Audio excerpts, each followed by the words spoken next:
Hello everyone, this is Ankita. In this video we are talking about Supreme Court और इसके पहले हमारे कुछ वीडियोस आ चुके हैं, आप वो देख सकते हैं जाकर के। इस वीडियो में हम बात करेंगे आर्टिकल 145 से। ठीक है, आर्टिकल 145 में बात की जाती है रूल्स ऑफ कोर्ट ETC। तो इसमें कहा जा रहा है फर्स्ट क्लॉज में subject to the provisions of law. ठीक है, जो भी लॉ बनाया जा रहा है पार्लियामेंट के द्वारा उसके सब्जेक्ट रहते हुए सुप्रीम कोर्ट के पास क्या time to time with the approval of the president, supreme court president का अप्रूवल लेकर के कुछ रूल्स बना सकता है। किसके लिए? रेगुलेशन के लिए, फॉर प्रैक्टिस और प्रोसीजर। किस किस चीज़ की? प्रैक्टिस और प्रोसीजर ऑफ द कोर्ट। अब ये क्या क्या होंगे? फर्स्ट कहा रहा है यहाँ पे rules as to the person practising before the court. जो पर्सन कोर्ट के सामने प्रैक्टिस करेगा उससे रिलेटेड रूल्स बनाए जा सकते हैं। सेकंड में कहा जा रहा है rules as to the procedure for the hearing of appeal and other matters pertaining to the appeal including the time within which appeal to the court are entered। तो जो अपील का प्रोसीजर है किस प्रकार से उसको हियर किया जाएगा और मैटर्स को और उससे रिलेटेड जो भी टाइम्स वगैरह से रिलेटेड जो भी रूल्स होंगे वो सारी चीज़ें सुप्रीम कोर्ट बनाएगा। ठीक है, इसके बाद आता है सी, जिसमें बात होती है rules as to the proceedings in the court for the enforcement of any of the rights conferred by part 3। Part 3 में क्या है? Fundamental right. तो फंडामेंटल राइट से रिलेटेड कोई भी ऐसा रूल, ठीक है, जहाँ पर ऐसी प्रोसीडिंग चल रही है जहाँ पे इन्फोर्समेंट करवाना है उन रूल्स का, ठीक है, जो कि पार्ट 3 के द्वारा कन्फर किया जा रहा है कहीं भी। इसके बाद आता है rules as to the proceeding under article 139A। तो 139A में जो प्रोसीडिंग चलती है वो क्या है? ट्रांसफ़र से रिलेटेड चीज़ें। ठीक है, तो उसको यहाँ पर रूल बना करके रेगुलेट किया जा सकता है।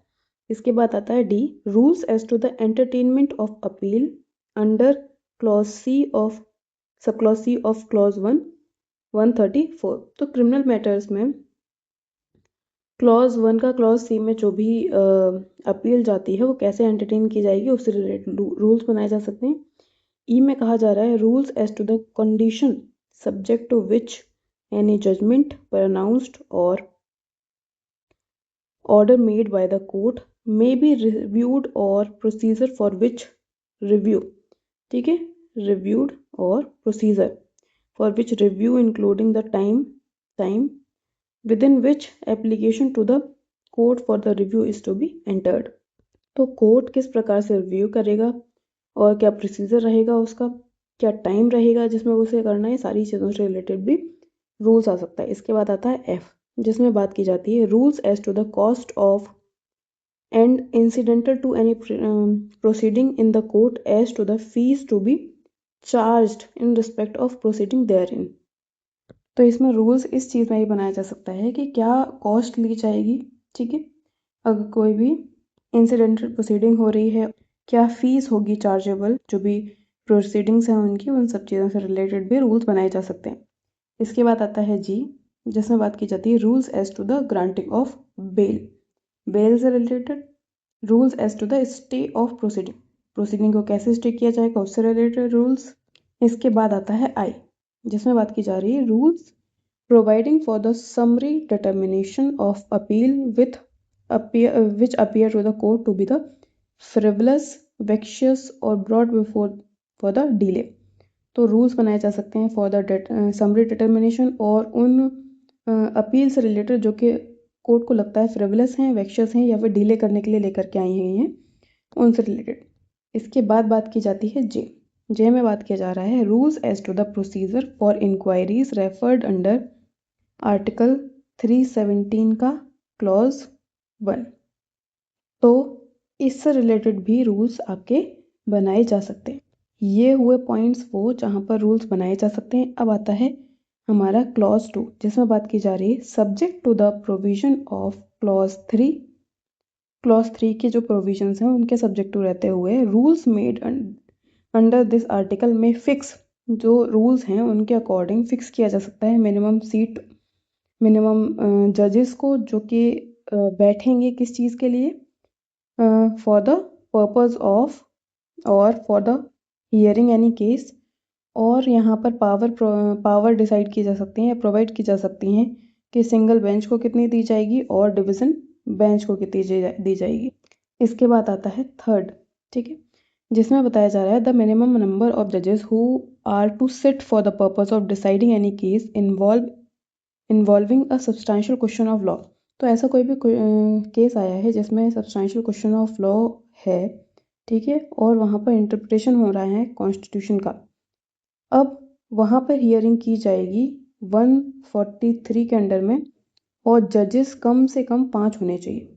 इसके बाद आता है प्रोवाइजो, जिसमें कहा जा रहा है provided that where the court hearing an appeal under any of the provisions of this chapter other than Article 132 consists of less than 5 judges and in the course of hearing of the appeal the court is satisfied that the appeal involving a substantial question of law as to the interpretation of the Constitution, the determination of which is necessary for the disposal of the appeal, such court shall refer the question for the opinion of the court constituted as required by this clause for the purpose of deciding any case involving such question and shall on the receipt of the opinion dispose of the appeal in the conformity with the opinion। तो इसमें कहा जा रहा है जब article 132 में कोई भी अपील गई है और वहाँ पर 5 जजेस से कम जजेस हैं, ठीक है, लेस देन 5 जजेस हैं वहाँ पर और वो डिसाइड किया जा रहा है।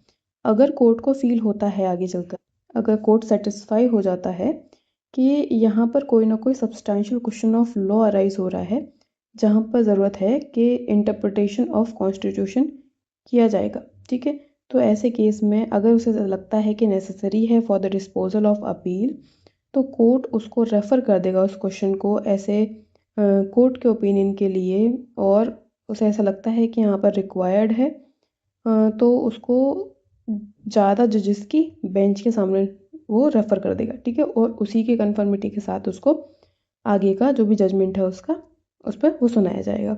अब बात आती है हमारे क्लॉज नंबर 4 की। तो इसमें कहा जा रहा है कि कोई भी जजमेंट डिलीवर नहीं होगा या डिलीवर नहीं किया जाएगा सुप्रीम कोर्ट के द्वारा, ठीक है, सिवाय ओपन कोर्ट के, मतलब हमेशा जजमेंट ओपन कोर्ट में ही डिलीवर किया जाएगा। And no report shall be made under 143। जब प्रेसिडेंट आपसे कोई भी ओपिनियन मांगता है तो हम एक रिपोर्ट भेजते हैं, तो इसमें कहा जा रहा है कि जब उसके ऊपर हियरिंग वगैरह हो जाएगी तो वो भी ओपन कोर्ट में ही डिलीवर किया जाएगा, उसकी रिपोर्ट भी, ठीक है। इसके बाद आता है सबसेक्शन 5, सॉरी क्लॉज 5। तो इसमें कहा जा रहा है no judgment and no such opinion shall be delivered by the Supreme Court save with the concurrence of the majority of judges present at the hearing of the case, but nothing in this clause shall be deemed to prevent a judge who does not concur from the delivering or dissenting judgment or opinion। तो इसमें कहा जा रहा है कोई भी judgement और कोई भी ऐसा ओपिनियन डिलीवर नहीं किया जाएगा जब तक कि मेजॉरिटी ऑफ जजेस प्रेजेंट ना हो हियरिंग पर इसका मतलब ये नहीं समझा जाएगा कि जजेस जो हैं कि उससे उनको डिलीवर करने से और डिसेंटिंग जजमेंट में देने से या ओपिनियन में देने से। इसमें कहा जा रहा है कि जो भी जजमेंट और ऑर्डर है या ओपिनियन है वो डिलीवर किया जा रहा है सुप्रीम कोर्ट में with the concurrence of majority, मतलब मेजॉरिटी के द्वारा, तो यहाँ पर उनका प्रेजेंट होना हियरिंग में बहुत ज़रूरी है जब आप उसको डिलीवर कर रहे हो। लेकिन इसका मतलब ये नहीं समझा जाएगा कि जो भी व्यक्ति डिसेंटिंग में जजमेंट देना चाह रहा है उसको हम रोक रहे हैं उस डिसेंटिंग में जजमेंट डिलीवर करने से या फिर जजमेंट देने से। वो पूरे सक्षम हैं और वो अपना डिसेंट में जजमेंट दे सकते हैं। नेक्स्ट आर्टिकल है हमारा 146, officers and servants and the expenses of the Supreme court.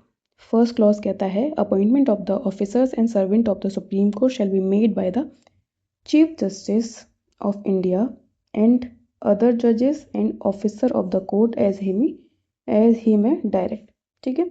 तो CJI, अदर जजेस और ऑफिसर्स कोई भी व्यक्ति उन सर्टेन ऑफिसर्स को और सर्वेंट्स को अपॉइंट यहाँ पर कर सकते हैं। ठीक है, अब बात आती है यहाँ पे प्रोवाइजो की। Provided that the president may by rule require that in such cases as may be specified in this rule no person not already attached to the court shall be appointed to any office connected with the court save after consultation with the Union Public Service Commission। तो इसमें कहा जा रहा है कि अगर जो president है वो रूल के द्वारा रिक्वायर कर दे कि जो भी व्यक्ति ऑलरेडी अटैच्ड है उसको अपॉइंट नहीं किया जाए with connected to the court, लेकिन यूनियन पब्लिक सर्विस कमीशन के कंसल्टेशन के बाद ऐसा कुछ किया जा सकता है। इसके बाद आता है क्लॉज 2 जिसमें बात की जा रही है subject to the provisions of any law made by the parliament the condition of service of officers.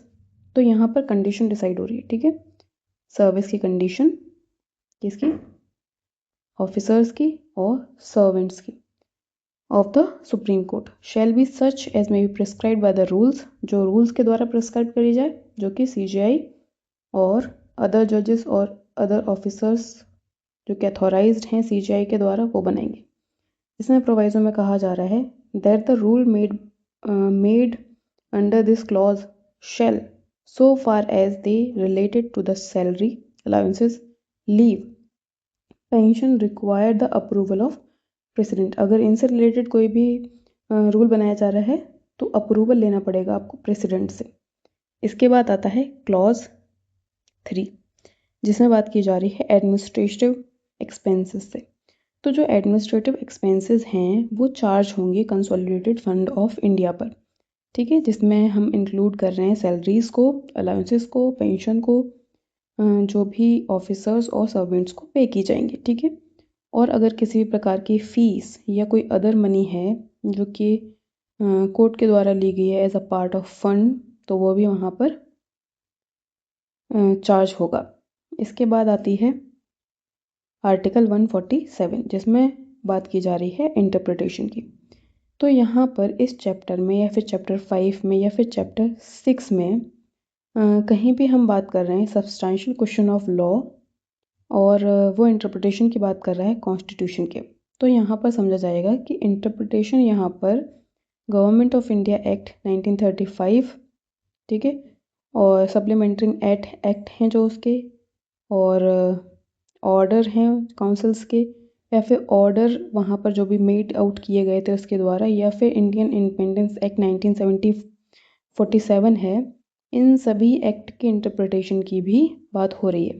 ठीक है, क्योंकि कहीं ना कहीं हमारा जो कॉन्स्टिट्यूशन आया है वो इन्हीं सभी से बाद आया है और इन्हीं सभी चीज़ों को सामने रख करके आया है। तो पहले इनका इंटरप्रिटेशन ज़रूरी है। तो इसके साथ हमारा ख़त्म हो गया है सुप्रीम कोर्ट का टॉपिक। इसके बाद हम शुरू करेंगे अगले वीडियो में नेक्स्ट टॉपिक।